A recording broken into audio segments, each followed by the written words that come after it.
Magandang araw sa lahat, lalo na sa mga tagapanood at taga-subaybay ng video na to. Ako nga pala si TGC Mangalay, 724716 Infantry, Philippine Army. Nasa dito sa 37 IB. Scout Platoon Sergeant ng 37 IB. Pala, sa lahat ng Rangers sa buong mundo, magandang araw sa inyo. Itong mission na to, na pang-5, sa pang-ibang din ito, area, sa ibang municipality. So itong binigay sa akin na mission, ito yung pinaka-leader ng Sultan Kudarat. Na pang-5 mission ko ito. Sa Mount Kati, ito yung reference na kilalang-kilala sa kahit sa mga dulangan manubo, kilala nila ito, itong Mount Kati na to. Binigay sa akin, strike lang itong target na to kasi nga na luto na ito ng maayos. Itong mission, kinuha ko ito ng 2 araw. 2 araw lang. Na-hit ko na tong target na to, 50 meters. So bago pa man yan na-hit, so yung mga ginagawa namin bago mag-entry, itong area na to, Mount Kati, mataas ito eh. Nasa 1,150 elevation. So 1,150 elevation, mataas to na bundok. Tapos kulot pa yung mga elevation na to. Talagang mahirap siya akyatin. So naabot ko to 2 days. So ganun pa rin yung SOP namin. Nag-entry kami ng gabi. Mga 1:00 ng madaling araw na yun. Naka-entry kami. So dandahan namin pinasok yun. Then sa mga bahayan na madaanan namin na mayroong aso, so, hindi yan makatahol sa amin kasi maingat din kami dyan sa mga ganong stima sa paglalakad. So ganun pa rin yung lakad namin, tuloy-tuloy, rain or shine, ano man yung weather na mabuta namin, tuloy-tuloy pa rin yun. Sa mga SOPs namin, gabi, walang ilaw dapat na magamit. So bawal magamit ng ilaw, lighter. Tapos yung mga team leader lang dapat ang may authority na mag-open ng cellphone para doon sa pag-locate ng location, mag-navigate. Kasi gabi nga eh, yun lang yung inaasahan namin sa pag-navigate, yung cellphone na naka-download sa amin, yung ginagamit namin na mapa. Tuloy-tuloy yung lakad namin. Naabutan kami ng 7:00 ng gabi sa isang location. Sa isang location na yun, mayroon kaming nakita doon na part. Doon kami nagtagal kasi may nakita kaming trackings. Napaka-importante kasi pag may trackings kaming nakita, na imbestigahan namin yan. Kahit trackings lang, paa. 2 tao ang nakita namin nakapaa. So, instinct, sabi ko, sa mga kasamaan ko, nung 5:00 ng hapon yun, nakita. Kaya nagtagal kami, doon kami nag-standby muna. Binasa namin yun at tapos in-scour ko yung area kung saan naputol yung trackings na yun. Kaya hinintuan ko muna kasi gabi na, hindi na makita yung apak ng tao. So, sa instinct ng ranger, pag may nakita kang trackings na yan, napakahalaga yan. So, kailangan parang bata tayo na pag nakakita yung bata ng laruan, so makulit. Kailangan niyang sirain kung ano ba yung laman laruan na yun. So, dapat ganyan kakulit yung ranger. Dapat ganyan kakulit yung pag-iisip natin. So, ganun yung ginagawa namin. Talagang makulit kami sa mga ganyan na bagay. Kasi nga sa mga experience namin dito, marami na. Maraming encounter na, marami nang kinuha ng mga leader. So, ganun pa man, sabi ko sa mga tropa ko, outer recognize na kalaban to. Sabi ko, outer. Kasi dalawa lang. Tapos, SOP nila yan. Na ganitong oras, kailangan, nakariko na sila, din pabalik na sa, pabalik na sa position nila. Kasi meron din yan sila tops. Kung sa atin may tops, sa kanila may tops din. Ganun yung SOP nila. Kasi sa mga nakuha natin na mga evidence, ganun yung assessment nila sa mga tao nila. Kailangan ganitong oras, nakabalik na, ganitong oras, nakariko na. O ganun. Pinutol ko yung pinutol ko muna yung pag-i-scour, inistambayan ko. So, sa mga gabing iyon, SOP, siyempre naka-security tayo, nakapahinga na yung tropa natin. Mayroon akong kasama na katabi, itong kabady ko, na kwento siya sa akin. Kasi hindi pa nga siya makatulog eh. Mga 10 or 11 PM na yun. So, hindi rin ako makatulog kasi iniisip ko na saan kaya yung tracking sa yun, sabi niya. So, nag-whisper lang kami, bubulungan lang kasi nga bawal yun. Bawal sa akin yung maingay. Mahigpit ako doon sa mga ganong maingay. Doon sa mga binabawal ko, kailangan hindi yun malabag. Hindi yun mabayulit ng bawat isa. So, nagbubulungan kami. Sabi niya sa akin, kasi payag naman ako na tawagin lang boss eh. Boss, na-remember mo yung encounter natin doon sa isang area? Siguro, naman, lahat. Saan doon?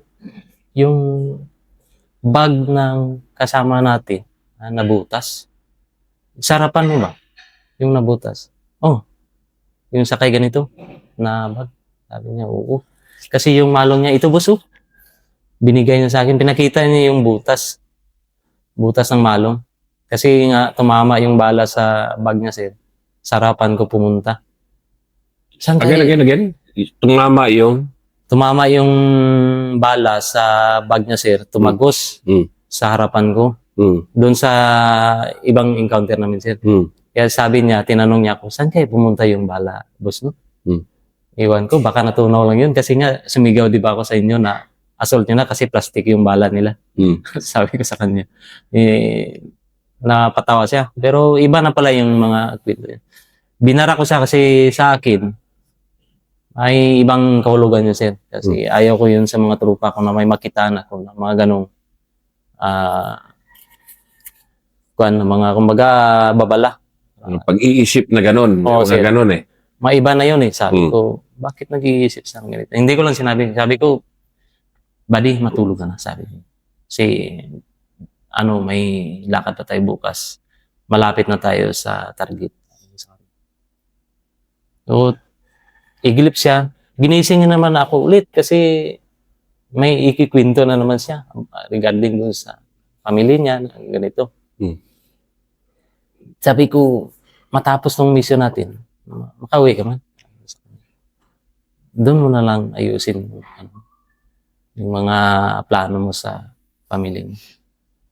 Medyo may kalungkutan na mga kwento niya, sir eh. Galing doon sa encounter, nasabi niya yung kalagaan na binigay sa kanya na gamit. Kasi memory niya daw yung malong. Hindi niya naman sinusuot. Nakatupi lang eh. Pinaplansa niya. Sabi ko, wag mong alagaan niya. Kasi binigay na nga ng kasama natin. Dinispose niya para doon sa pamahiin ko, sir, pangit eh. Sabi ko, matulog ka na, buddy. Bukas na lang yan. Ganun pa man, sir. Pagka umaga, security sa sarapan, nakita ko talaga. Leading ko yun, sir eh. Medyo matamlay itong leading natin.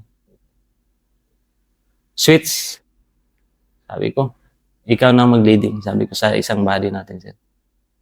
Kasi nga, nakita ko, parang iba yung karisma ng tropa ko. Yung agresibo, parang bumaba. Sabi ko, buddy, may naramdaman ka? Masakit ba yung tiyan mo? May trangkaso ka? May lagnat ka? Sabi niya. Wala naman, boss. Okay naman ako. Sige, switch ng leading. Sabi ko sa kanya. O ganun sir, tinuloy namin yung tracking, sinunda namin yung trackings. Hanggang sa alas 8 ng umaga, yun, may nakita na naman kami na freeze talaga. Naapak ng tao. Papunta talaga doon sa target na binigay sa akin. Sabi ko, alert na. Sabi ko, kung nag-alert tayo ng 70%, 100% na sabi ko, alert na. Sabi ko, mapabagbag tayo nito. Positive to, sabi ko. Sa 2 araw na yun, sir, na lakad, na-hit na namin 50 meters. 50 meters na lang, sir. May umubo pa. Umubo. Walang ibang tao sa harapan natin. Yan na yan.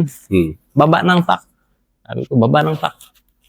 Malapit na tayo. 50 meters na lang yan. Kasi mahilig ako doon sa dikitan, sir. Dikitan ko talaga yung position nila. Gusto ko talaga na kitang-kita talaga sa harapan ko yung kalaban. Kasi nga, ayaw ko yung kalaban, yung target ko makatakbo pa. Kasi yun yung palagi kong inaano sa tropa ko eh. Bahala na yung membro makatakbo. Basta yung target natin, yun yung tumbahin natin. So, dahan-dahan namin pinasok yun. So, hindi ini-expect, sir, ng leading. Mayroong nakabalik yung nag-recon, sir. Nakabalik sa posisyon niya. Nakaabang. Kumbaga, siyempre, umaga yun eh. Alerto talaga yun, sir. Kasi umaga eh. Umaga ko sinusundan yung tracking, sir eh. Kasi nga, hindi ko rin ini-expect na yung oras na yun, naka-relax na sila. Kasi nga, pabalik na yung trackings, sabi. Pabalik na to. Kakain na to. Naka-alert yung nila, gwardiya. Hindi napansin ng leading ko, sir, dito sa gilid na masukal, naka-hide. Pagbunot niya ng paa niya sa may putik, sir eh. Umanon eh. Yung, tumunog yung putik. Yun na, alert na yung bagbag na. Timing, pagbagbag, sir, dito talaga sa gilid. Natamaan, dibdib. Ganun pa man, tinula ko yung kalaban. Nakatakbo yung kasi na siya, premature, sir eh. Na premature na yung mission. Tinulak na lang, nakatakbo yung bumanat. Tapos yung main body, nakatakbo ka na. So, inassault ko na lang. Kinuha yung mga, kung ano yung makuha namin, naiwan nila. Then, binalikan ko yung yung kakwentuhan ko sa gabi na yun, sir. Yun pala yung mga sign niya na ganun sa gabi na yun. So, madaling salita, natamaan siya sa dibdib. Agad ko kaagad yun inano, sir. Alas 9 ng umaga na yun. Na-treat. Treat ko kaagad. Mga quarter to 9 na yun, sir. Alas 8, mga quarter to 9 na. Pasado na, alas 8 yun. Treat ko kaagad siya. Bigay ako ng direct pressure sa kanya kasi dibdib. Sabi ko, tumba kaagad eh. Yung base niya, tagos kaagad yung bala doon sa base. Naka-base yun, sir. Tagos dito sa gilid. Ang may isa pa sa kasing kaya hindi ko tinuloy yung kwentuhan namin sa gabi na yun. Kasi nasabi niya, sir, na Ano? nasabi niya kasi, sir, na naiwan ko yung pinakita ko sa'yo, boss. Kaya pala Kaya nag-switch ako ng leading, sir. Naiwan na yung dala niya, sir, yung kargada niya, sir. Kaya humina yung, yung karisma niya. Agresibo yun. Kaya sabi ko sa kanya, relax lang. Sabi ko, buddy, kasi natama na si sir. Okay ka lang? Sabi niya, okay lang, boss. Wala na. Talagang pikit mata na siya. So, revive ko kaagad. Nire-revive ko. Kahit na mahirap na i-IV kasi lumubog yung niya, sir. Pero continuous yung mission namin, sir. Continuous pa rin yun kahit ganun yung nangyari. So, wag lang magpadala sa mga ganun pangyayari kasi hindi natin inaasahan yan. Ganun talaga. Hindi mo yun in-expect. Continuous pa rin yung mission. Then, after namin na suppress yung kalaban, so doon ako sa tropa, binalikan ko. Kasi nga, body, walang iwanan. Dalahin kita, sabi ko sa kanya. Pag-uwi, na buhay ka. Sabi ko sa kanya.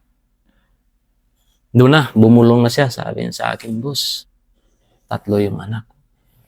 3 yung anak ko. Gusto ko silang makita. Hmm.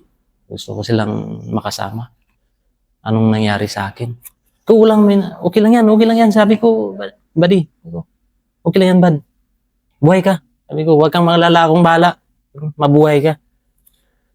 Labas kita dito sa area. So, gitreat ko yun sa sir. Nagbigay ako ng paunang lunas. Then, GIB ko siya. Nag-insert ako ng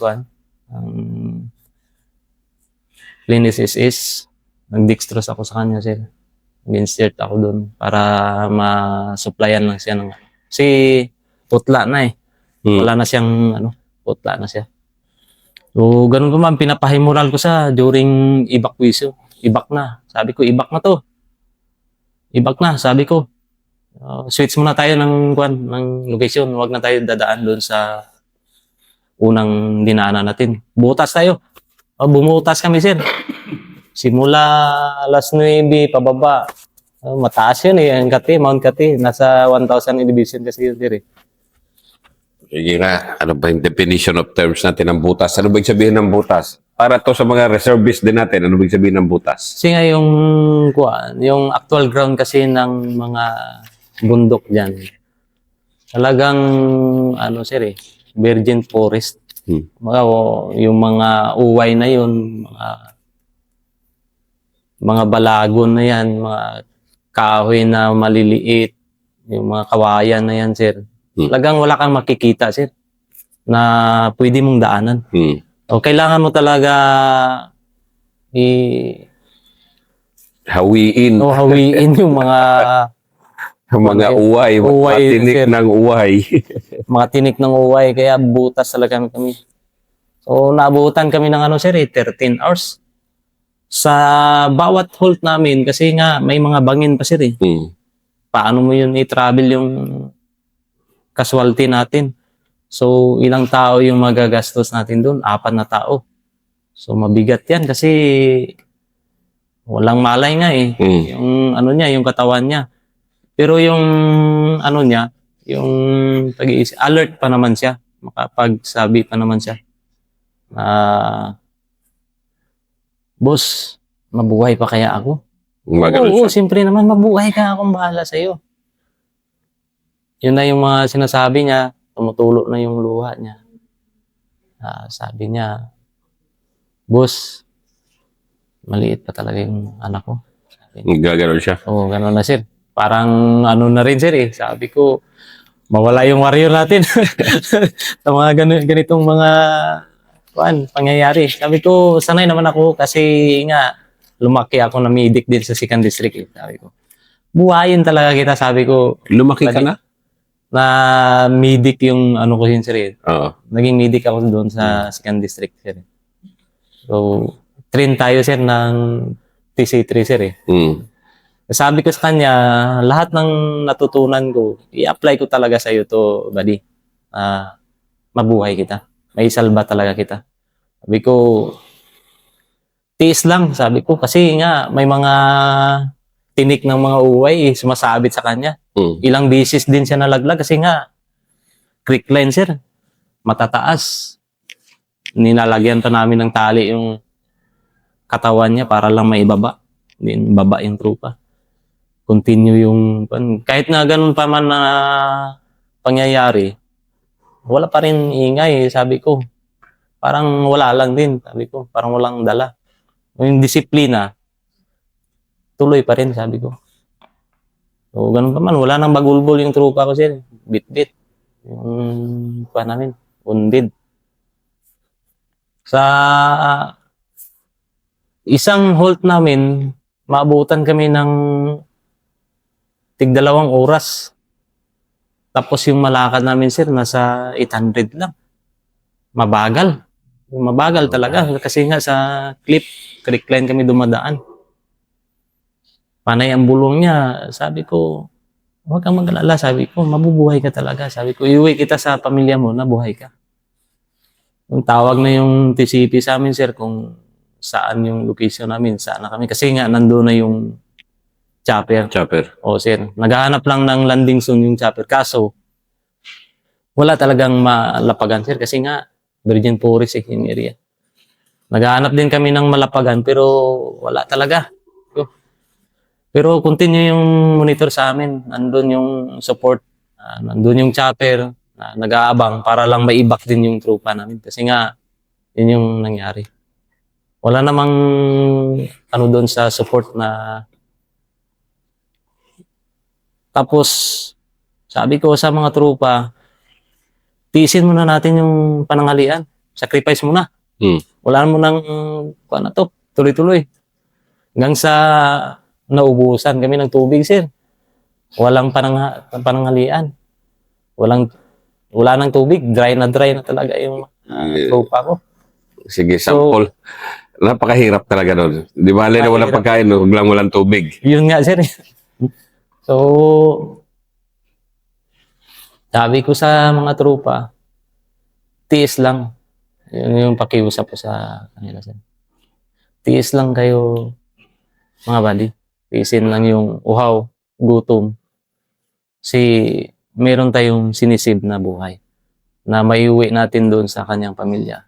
Kasi yung pamilya niya, nag-aantay din yun ng husband niya. Lalong-lalo na yung 3 anak. Sabi ko sa mga tropa, tiisin. Kaya doon, bawat hold, load na naman ako ulit kasi naubos na yung isang sir, nag-pass drip ako sir kasi malakas yung dugo na lumabas nung una sir. Makikita ko talaga na ano na siya may mga lost blood na. Kasi ang lakas ng bugwak dito sa kanya. Mayroon lang mga bleeding sa dito niya sir. Kinukuha ko lang yung mga dugo na bumabara dito sa kanya sir. Kasi dito talaga sabi ko, kinuha ko na yun. Naka-gloves na naman ako sir. Kinuha ko yung mga dugo sa kanya. Kasi yun yung isang dahilan na maputol yung hininga niya. Kaya grabe din yung monitor ko doon sa kanya sir. Kasi yun nga, critical yung ano niya sir . Critical yung tama niya. Sa kabutihang palad sir, na-exit namin siya mga alas 9 ng gabi. Tinamaan siya alas 9, alas 8, umaga. Umaga sir. Nailabas niyo alas 9. Alas 9, so, sir. more or less 13 hours talaga. 13 hours talaga sir. Buti hindi na loss of blood. Doon sa mga niload ko sa kanya sir, 6 na bag yun sir. 6 na bottle yun sir. Ang na-load ko sa kanya sir. Na IV. Na ngayon, tropa ko, masaya na siya kasi hindi rin niya in-expect sir na pangalawang buhay. Sabi ko sa kanya, nung nag-travel kami, sabi ko, huwag kang mawala ng pag-asa. Maghingi ka ng tulong sa kung may kapal natin. Siya lang yung may gawa sa atin. Siya yung magbibigay ng buhay sa iyo. Grabe din yung sir yung motivate ko sa kanya na tulungan mo din sarili mo kasi hinahabol yung hininga niya sir . Ang laki ng gusto niyang makahinga ng malaki. Sabi ko, wag. Ang may tutulong mo lang sa akin, pakunti-kunti lang na hininga. Kasi para may control natin yung hininga mo, tapos yung bleeding, yung sugat sa loob, makukontrol natin. Sabi ko sa kanya. Ayun, yun yung ginagawa niya sir. Maliit lang talaga. Sigaw siya sa akin na, boss, gusto kong makahinga. Baba na naman ulit. Tayo ko na naman siya para lang makahinga siya ulit. Din balik ko na naman siya sa position niya. Kasi 4-man carry na sir, hindi na makaya yung 2-man carry kasi mahirap na yung terrain sir . Ang bigat niya ang bigat ng wounded. Mabigat sir. Tapos yun nga sir, nagbubutas kami ng madaanan. Yun yung pinakamahirap. Naging isang accomplishment ko yun sir para sa akin kasi nga naisalba ko yung buhay niya na buhay siya na makasama ng kanyang pamilya sir. Yun yung silbing sabi ko sa kanya, proud din ako sa sarili ko buddy na naisalba kita. Kasi nga kung mahina lang din yung ko doon sa mga tropa ko sir, baka bumigay din sir . Sabi ko, ilang oras na lang yung inaantay natin, yung kasama natin. Malalagas talaga, sabi ko. Kaya sabi ko, Juan na, buhos na yung persa nyo. Baga, ubos-ubos na, sabi ko. Nandun naman yung natin, yung ambulance, nag-aabang na sa baba. Yun. Obligasyon kasi ng leader yun. Yun nga, sir. Obligasyon ng leader. Hindi, di lang leader. Obligasyon ng bawat isa. Mailabas yung kasama. Walang iwanan talaga, sir. Yan ang pang-5 episode ni Legend in the Making. Sergeant PJ Mangalay, 37 IB.